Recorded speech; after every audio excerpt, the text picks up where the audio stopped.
ಯಾರನ್ನಾದರೂ ನಿಜವಾಗಿಯೂ ಪ್ರೀತಿಸಿದ್ದೀರಾ? ಯಾವತ್ತಾದರೂ ನಿಮ್ಮ ಪಾರ್ಟ್ನರ್ ಮೇಲೆ ಡೌಟ್ ಬಂದಿದ್ಯಾ? ಬೇರೆಯವರ ಜೊತೆ ಕ್ಲೋಸ್ ಆಗಿ ಮಾತನಾಡಿದಾಗ ಜೆಲಸಿ ಫೀಲ್ ಬಂದಿದ್ಯಾ? ಹಾಗಾದರೆ ಯಾಕೆ ಅದು? ಸೈಕಾಲಜಿ ಏನ್ ಹೇಳುತ್ತದೆ? ಈ ವಿಡಿಯೋದಲ್ಲಿ ನೋಡೋಣ. ಪ್ರೀತಿಯಲ್ಲಿ ಅನುಮಾನ ಯಾಕೆ ಬರುತ್ತದೆ? ಪ್ರೀತಿ ಅಂದ್ರೆ ನಂಬಿಕೆ ಅಂತಾರೆ, ಆದ್ರೆ ಅದೇ ಪ್ರೀತಿಯಲ್ಲಿ ಅನುಮಾನ ಯಾಕೆ ಹುಟ್ಟುತ್ತದೆ? ಅವನು ಆನ್ಲೈನ್ ನಲ್ಲಿದ್ದಾನೆ, ಆದ್ರೆ ರಿಪ್ಲೈ ಇಲ್ಲ. ಅವಳು ಸ್ಮೈಲ್ ಮಾಡಿ ಯಾರೊಂದಿಗೂ ಮಾತಾಡ್ತಾ ಇದ್ದಾಳೆ, ಅಷ್ಟೇ ಸಾಕು, ಮನಸ್ಸು ಕತೆ ಕಟ್ಟೋಕೆ ಶುರು ಮಾಡುತ್ತದೆ. ಆದ್ರೆ ಒಂದು ಪ್ರಶ್ನೆ, ಅನುಮಾನ ಪಾರ್ಟ್ನರ್ನ ತಪ್ಪ ಅಥವಾ ನಮ್ಮೊಳಗಿನ ಭಯನ? ಸೈಕಾಲಜಿ ಆಂಗಲ್ ಅಲ್ಲಿ ಹೇಳೋದಾದ್ರೆ, ಅಟ್ಯಾಚ್ಮೆಂಟ್ ಥಿಯರಿ ಸೈಕಾಲಜಿಯಲ್ಲಿ ಜಾನ್ ಬೋಲ್ಬೈ ಹೇಳ್ತಾರೆ, ನಮ್ಮ ಬಾಲ್ಯದ ಬಾಂಡಿಂಗ್ ಹೇಗಿತ್ತು ಅದೇ ಪ್ಯಾಟರ್ನ್ ನಾವು ಲವ್ ಅಲ್ಲಿ ಕೂಡ ಕ್ಯಾರಿ ಮಾಡ್ತೀವಿ. ಯಾರಿಗಾದರೂ ಚೈಲ್ಡ್ಹುಡ್ ನಲ್ಲಿ ಅಟೆನ್ಷನ್ ಕಡಿಮೆ ಸಿಕ್ಕಿದ್ರೆ, ಒಂಟಿತನ ಅಥವಾ ಅಭದ್ರತೆ ಭಾವ ಕಾಡಿದ್ರೆ ಅವರು ಲವ್ ಅಲ್ಲಿ ಹೆಚ್ಚು ಅಂಟುಕೊಳ್ತಾರೆ, ಅವಲಂಬಿತರಾಗ್ತಾರೆ. ಒಂದು ಕಾಲ್ ಲೇಟ್ ಆದ್ರೂ ಅವನು ನನ್ನನ್ನ ಇಗ್ನೋರ್ ಮಾಡ್ತಿದ್ದಾನ ಅನಿಸುತ್ತದೆ.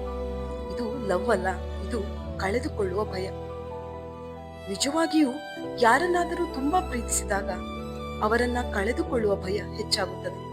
ಭಯ ಹೆಚ್ಚಾದಾಗ ಮೈಂಡ್ ಪ್ರೊಟೆಕ್ಷನ್ ಮೋಡ್ಗೆ ಹೋಗುತ್ತದೆ. Better doubt now than cry later ಅಂದ್ರೆ ನಂತರ ಅಳುವುದಕ್ಕಿಂತ ಈಗ ಅನುಮಾನ ಪಡುವುದು ಒಳ್ಳೆಯದು ಅಂತ. ಅದಕ್ಕಾಗಿಯೇ ಎವಿಡೆನ್ಸ್ ಇಲ್ಲದೆ ಇದ್ರೂ ಮೈಂಡ್ ಪ್ರೂಫ್ ಅನ್ನ ಕ್ರಿಯೇಟ್ ಮಾಡುತ್ತದೆ. Social media silent villain.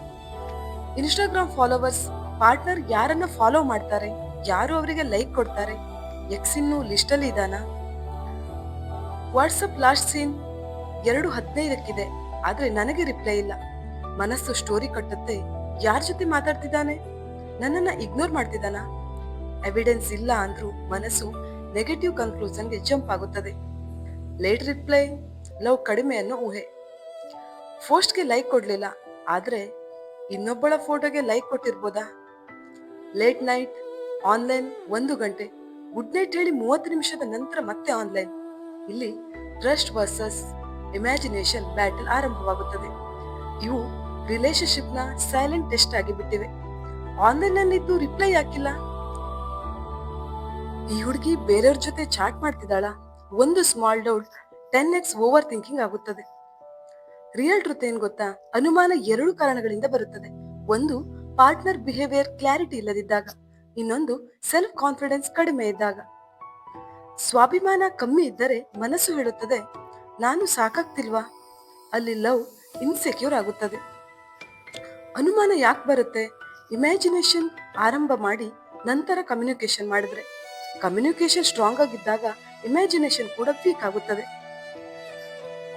Relationship ನ ರಿಯಾಲಿಟಿ ಅಂದ್ರೆ ಪ್ರಶ್ನೆ ಕೇಳೋದು ತಪ್ಪಲ್ಲ, ಆದ್ರೆ ಸೈಲೆಂಟ್ ಪನಿಷ್ಮೆಂಟ್ ಕೊಡೋದು ತಪ್ಪು.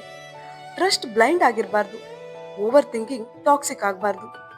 ಹೆಲ್ದಿ ಲವ್ ಅಂದ್ರೆ ಕ್ಲಿಯರ್ ಕಮ್ಯುನಿಕೇಶನ್ ಇರಬೇಕು, ಭರವಸೆ ಇರಬೇಕು, ಟ್ರಾನ್ಸ್ಪರೆನ್ಸಿ ಇರಬೇಕು, ಸೆಲ್ಫ್ ಗ್ರೋತ್ ಕಡೆ ಗಮನ ಇರಬೇಕು.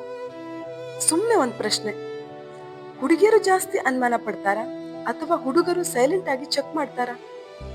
ರಿಸರ್ಚ್ ಏನ್ ಹೇಳುತ್ತೆ ಗೊತ್ತಾ?